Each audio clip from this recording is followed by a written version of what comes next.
Thank you. This is me.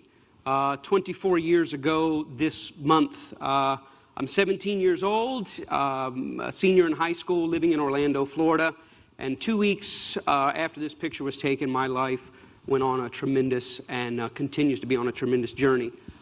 2 weeks after this picture was taken, I dropped out of my private school in the middle of my senior year, moved to a city outside of Atlanta called College Park, Georgia, and enrolled in ministry school. And it was that time that I got a new nickname, and that nickname is White Mike. Now, how I got the nickname White Mike is pretty simple. I arrived at a church that had about 1,000 people, and when people would ask, you know, have you seen Mike? And somebody said, Mike who?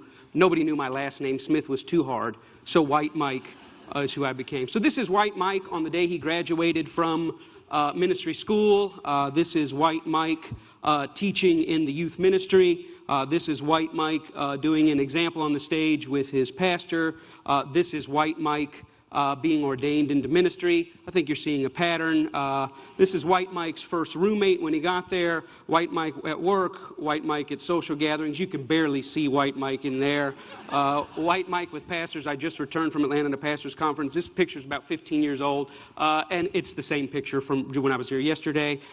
This is White Mike's wedding party with White Mike's dad, and White Mike has been on quite a journey the past 24 years. Now, in this time, I learned a lot of beautiful things about a lot of beautiful people.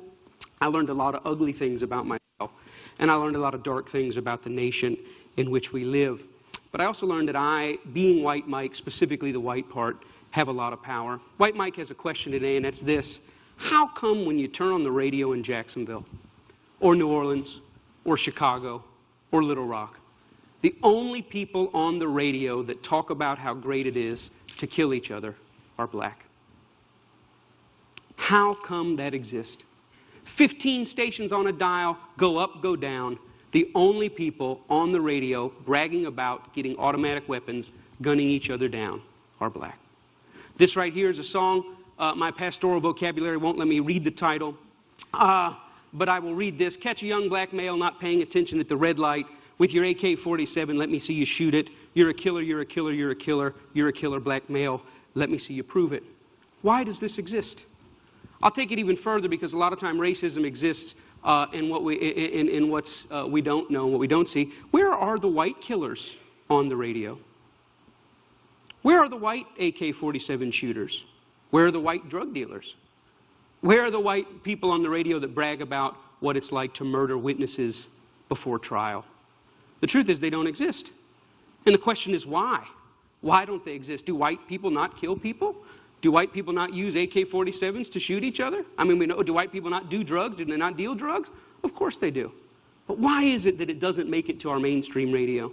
Why is it that we don't hear it hundreds of times a day in hundreds of cities across the nation, thousands of plays that say the idea that a black guy would kill another black guy is something to be celebrated, something to be romanticized? And why is it the white people don't do it? And maybe it's because there's no white audience for it. Or maybe it's because it's not really marketable. Maybe because it's can't get sponsors. I don't know why it is.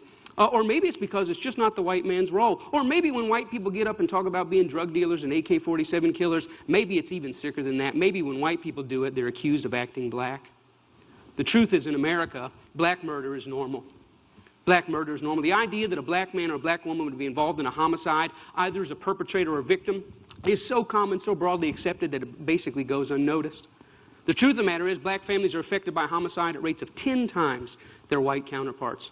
There will be more death in the form of homicide involving black people this year than any other form of violence that dominates our national conversation. More than school shootings, mall shootings, mass shootings, workplace shootings, lovers' trysts that turn violent and bloody, even more than in war and in terrorism. No one will lose their life at greater numbers than black Americans involved in violence. Now, when you talk about what's going on in one segment of society and somehow tie it to what's going on someplace else, you kind of lose people. They detach. This is our unknowing. Prejudice, discrimination, and racism are not the same. We know prejudice. It exists in human hearts and minds. Discrimination exists in hands and policies. But racism is neither in hearts and minds, nor is it really in policies. As a matter of fact, it doesn't take action to keep racism going. It takes inaction. It doesn't take hearts and minds to keep racism going. It actually has to keep things out of people's mind. Racism is like the millstone that churns along in the background. It just goes generation in and generation out and keeps turning out the same generational outcomes. Racism is like the nicotine stains left on the walls after the smoking tenants move out. They take the couch, they take the clock, they take the picture, but the evidence that they've been there still remains. Now, when I speak of black murder being normal, I'm talking about the combination of commonality and palatability. You know, black murder in our country is not only common, it's not only frequent, but it's an idea that we celebrate. It's an idea that we say is okay. We actually make heroes out of the notion, heroes out of people that trivialize and romanticize it. How common is black murder? Well, in some demographics in the United States, it's very common. According to the CDC, they release a report every year called the LCOD, leading cause of death. And every year, it's been this way year in and year out for the past decade, as far back as they list on their site, black males ages 15 to 34, the number one cause of death is homicide. The number one cause of death. For white males, it's number 3. And when you hear that, you instantly go, well, yeah, I mean, that would seem right. I mean, I hear of black-on-black crime, or I hear about urban crime, so I guess, yeah, number 1 to number 3, I mean, it's a problem, but it's really not that bad. But the devil is always in the details. The truth of the matter is that if I were to take everybody that dies in this year, every black male 15 to 34, and I brought them into a room December 31st, said, all of you have made it to the afterlife. And I want to take a quick survey. How many of you got here by cancer? A few voices would say, me. How many of you got here by auto accidents? Me. How many of you died of a heart attack on an athletic field? Me. And I said, how many of you were gunned down by another human being? And half the room would raise their hands. Now, every time I show this information, people always say, well, if it's the number 3 cause of death for white males, what is the number 1 cause of death? And without fail, year after year, it's called unintentional injuries, accidents, falling off a four-wheeler, crashing a go-kart, or bungee jumping without paying attention to, knots and things like that. And so basically, the American story is white kids are dying because they're clumsy, and black kids are dying because they're gunned down. Chicago, just like New Orleans, just like Jacksonville, just like Little Rock, how common is black murder? The past 3 years, there's been about 1,270 victims of homicide, 2012, all the way up to this week in 2014. And of those victims, 64 were white. Now, this transcends the simple diagnosis that we have. Well, it's education, it's poverty, it's family structure. As you study it locally, nationally, as you study it decade after decade, it doesn't follow any of those easy answers. Something much deeper and much darker is at work. How common is black murder? Well, in my entire life, 1973 to 2014, there has never been a year since I've been breathing that blacks have not been overrepresented in homicide. Never been a year that you can go into a morgue and you don't see blacks overrepresented. It's the story of America. It's certainly the story of America in my lifetime. My question is, what will be the first year that we see it a 1-to-1 ratio? I mean, if it's somewhere between 7-to-1 and 10-to-1 now, I mean, when will it be 1-to-1? We would consider it a huge national victory if we ever got it to 5-to-1, to 4-to-1, to 3-to-1. Violent crime has gone down over the past 40 years. People say, isn't that great? No, because prison has gone up over the past 40 years. And no matter the fact that violent crime has gone down or prison has gone up, what's never closed is the gap. There's always that gap, 6-to-1, 7-to-1, 8-to-1. Usually it's the smartest person in the room at this point that yells out from the back, so are you saying you want more white people killed? And then all of a sudden I realize that's why we die in clumsy accidents. All right, here we go.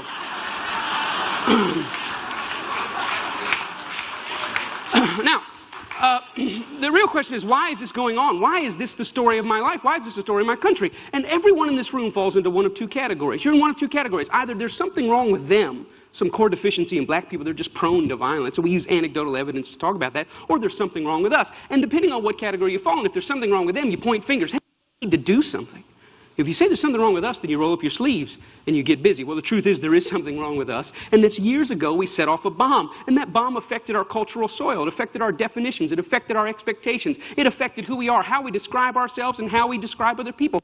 What we believe down to the core of our being. It's in our air. It's in our cultural water. And it's passed down from generation to generation. Now, again, it would take me a few TED Talks to really get into this. But the bomb is about lies. It's about deep lies. One of the lies is that blackness is somehow associated with criminality, sexual deviance, and violence. That when you come across blackness, that inherent in being black, there's some sort of deviance, violence, and criminality associated. And that's a derivative of a greater lie, which is that somehow black life is inferior to white life. That the value of it is less. That if you were weighed in the scale, the black life just weighs a little less. That if you were trying to cash it in on the street, you'd get a little less money for it. And these are essential to, these are the lies that help build our nation, help build the Western world. And here's what's interesting about this, is these lies are not only lies we've told about black people, but we've told to them. I was in an unsolved homicides meeting here in Jacksonville last year, 1,100 unsolved homicides. I was there with the families. They were having a conversation with our sheriff's department, and on the walls were all the pictures of the victims. And you already know the vast majority of the pictures were of black residents of Jacksonville. There were white families there, certainly, and I'm not trying to say that it doesn't happen among the white community. Of course it does. But I'll never forget, a mom interrupted the detective. She said, "Excuse me, I have a question." He said, "Yes, ma'am." She said, "I know you don't know who killed my daughter, but I have a more important question." He said, "What is that?" She said, "When you picked my daughter's body up off the side of the road," she said, "How did you do it?" He said, "What do you mean, how did I do it?" She said, "Well, did you pick her up? And did you set her on the gurney? And did you zip her up in the bag? And did you slide her in the back of the van? And did you shut the doors gently?" She said, "Or did you just pick her up, slam her down, zip her up, and put it in?" She says, "I want to know how you treated my daughter's body when you picked it up off the ground." She said, "Did you treat it like you would treat a white man's daughter?" That's a very interesting question. As though a mother doesn't have enough to deal with, she also has to wonder that when the people working the crime did it, did they work it as somebody's personal, precious life was solved? Or is it just another dead black kid on the street? Another mother popped up. She said, "Yeah, I know you don't have the answer to who killed my son." He says, "Ma'am, you know I would call you if I had it. I want to call you." She said, "I know I don't need a phone call." She said, "But I do need to know that you pay attention to it. And I do need to know that my son's death matters." And here's why. Because she sees the files on her desk and on his desk in her mind. And she sees the stacks in her mind of dead black kids. And she sees the stacks of little white kids. And she just wants to make sure that in the common thing that happens all the time, that her son's life is just as precious as everyone else's. Black murder is normal. I mean, when I talk about it, none of you are really shocked. The most you can say is, "Well, I didn't know it was that bad," which brings up the real question about palatability. Are we comfortable with it being like this? Are we comfortable? I'm 41 years old. Are we comfortable with living in a nation where this goes on? Well, if we're not comfortable, if we're not okay, are we appalled and outraged? And when I say we, I mean we. Are we appalled and outraged? That's the question. There are certainly people all over the country doing something about it, but when I discovered that them doing something about it is totally different than we doing something about it. Now, a lot of things that you have to understand is this about racism. And when I talk about prejudice, discrimination, and racism, the answer lies right here. It wouldn't seem like the answer is here, but if you want to know how comfortable we are with black murder, you just got to look at the marketplace. When you see this photo 1 week after Dr. King won the Montgomery bus court case, and they decided to eliminate the racist policies or the discriminatory policies. This is his picture. It was a great victory. And you know about the prejudice, you know about the discrimination, but right here on the front of the bus is the racism. Because racism exists in the unchecked and the unchallenged normal. My question is, 60 years later, what in the world is a Pepsi ad doing on the front of a bus company that makes black people sit in the back? What in the world is it doing there? I mean, did the Pepsi CEO look back on that today and go, "Yeah, that was a fail. Shouldn't have done that"? Are they ashamed? Are they ashamed that they would? Well, let me ask you this. Could they do it today? If I started a bus company in Jacksonville and say, "I got this great thing, beautiful buses, I want Pepsi's name on it." They said, "Let's do the deal." I said, "But the deal is gays, blacks, and Jews sit at the back." They couldn't put their name on that. Why? Because as American attitudes change, as American definitions change, as American norms change, guess who else has to change? The marketplace. There's certain things they could get away with when that type of thing was normal that they can't get away with now. The same thing not only goes with policy, it goes with entertainment. My favorite cartoon, one of them all time, is Tom and Jerry. This is Mammy Two Shoes. Mammy Two Shoes, you never saw her except for a couple of times above the knees. She was always the one yelling at Thomas the cat for what he was doing. She was voiced by Lillian Randolph, a great radio actress. But here's the interesting thing. White entertainers create white entertainment, and they carve out a black role, and the black role that they saw fit was to play this stereotypical black woman. That lasted up until in the early 50s, then huge protests broke out, and they said, "You know what? We don't want to be portrayed like that anymore." And to this day, if you want to watch Tom and Jerry, you go home, you want to watch it on Netflix, you want to watch it on Amazon, this comes up on the screen. It says, "What you're about to watch contains some racial stereotypes. They were wrong then, and they're wrong now. They were commonplace. We don't want to edit her out because that will make it like it never happened. We're going to put her in, but know that we know there's something wrong with this." Now, we don't have Mammy Two Shoes today. You can't get away with it. Nobody would put it out there. But we do have black people that get on the radio every day in white-owned companies, white-owned stations with white-owned sponsors that play the role of hypersexualized, hypercriminalized male. I ask these advertisers, I say, "I've got hundreds of songs a day that celebrate killing animals. Will you put them on your station?" They said, "No." "I got hundreds of songs a day that talk about assaulting women and abusing kids. Would you put them on your station?" They said, "No." I said, "I got hundreds of songs a day that talk about murdering blacks. Would you put them on your stations?" They said, "Well, that depends." Depends on what? Who it's done by and who it's branded for. Because if we can get black folks to sing about it and we can brand it for our youngest black audiences, I think there's money to be made. I think there's American appetites to see these people that way.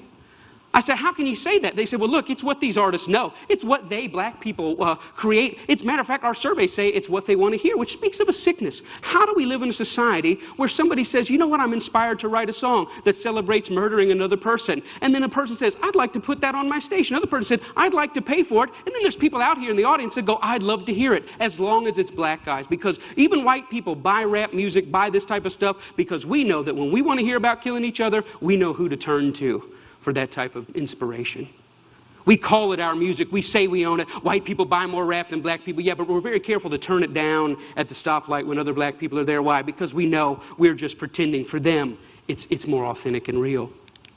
I always ask the companies, what about your name? What about your brand? What about your value? And the largest radio company in the world said this: it's okay that we only have drug dealers on our black youth stations. We only have murders on our black youth stations. We support black charities. We give out water at the Martin Luther King parade. I think we've got it covered. We've bought them off.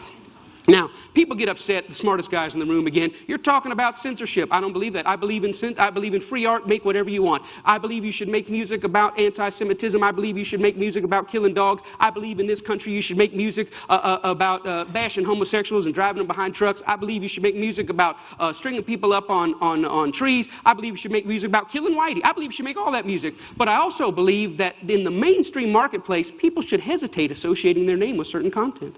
You know, there's certain stuff you can't buy at the store. Certain stuff you can't get on iTunes because their brand doesn't want it. But if you want to hear black people celebrating killing black people, they got thousands and thousands and thousands of those things to sell you. I don't think it's about censorship. I think it's about American cultural hypocrisy. Because here's the truth. These black entertainers, they can't sing just about anything. There's some stuff that'll get them fired. And they get dropped, and they get fired, and they get slapped on the wrist, and they get disciplined all the time. Why? Because sometimes they step over the bounds. A very famous case is what happened with Rick Ross. Rick Ross is the Mammy Two Shoes, one of the many Mammy Two Shoes of our day. He's a black entertainer in a world carved out for him and a role carved out for him by white entertainment companies. And one day he talked about, in the middle of a song that celebrated dealing drugs and killing blacks, he made a reference to date rape. And when he made that reference to date rape, that set social media on fire. That got 100,000 petitions in 24 hours. Hey, buddy, date rape is no joke. That had white people standing outside of Reebok in New York saying, you better take this seriously. We're tired of a rape culture in America. One line in one song moved the masses. And you know what Reebok did? Did they stand by him and say, hey, we believe in freedom of speech. We believe in freedom of expression. It's just a song. Calm down. No, they fired his tail on the spot. The president came out and said, this goes against our high standards. He's gone against the values of our brand. Shame on Rick Ross. We're disappointed. He doesn't know how serious date rape is. And when I saw that, I thought, wow, how convenient. Isn't that amazing? But here's what really happened. It's not their brand, it's not their values. Rick Ross went off script. He was hired to get black customers, and they think that black customers go with black bait. And in America, black bait is the hyper-criminalized, hyper-sexualized portrayal of black people. And as long as he had sung about that, the stuff that got him hired, he still have a job at Reebok. But when he touched other sensitivities that affect us, he lost his job. See, the truth is, it's not they that need to change. It's we that need to change. We created the lies. We created them for our profit. We own the companies. We own the record labels. We own the advertisers, and we keep putting it out. And it's this that's got to change. I thought about it. You know what? I wonder if White Mike could get anybody's attention on this. So I stood outside of a Walmart, and I said, hey, I don't think killing cops and killing blacks is very cool. And you know what? It only took 7 weeks of Mike standing out there, and they wrote a letter and said, yeah, we don't think it's cool either. We're going to pull our name off of that. The largest retailer in the world had never considered that maybe their commercial shouldn't be right before or after a song about young black men being gunned down. And I realized this, that black murder is normal, but it should not be. And I realized the importance at the coffee table, at every headline, every pastor's gathering, every family gathering to say, you know what, these black lives matter. It's not just another black kid. These are human beings. I'm doing my best in every way, shape, and form. Talks like this everywhere I can go to say, you know what, I was born in a world where black murder was normal. My kids were born into a world where black murder is normal, but I don't want to die in a world where black murder is normal. Am I 5 years or 10 years away? I don't know, but I'm screaming as high as I can. Let's feel this pain and let's lift our voice to tell the lies. They are not criminals, they are not deviants, and their lives are just as important as ours. Thank you very much.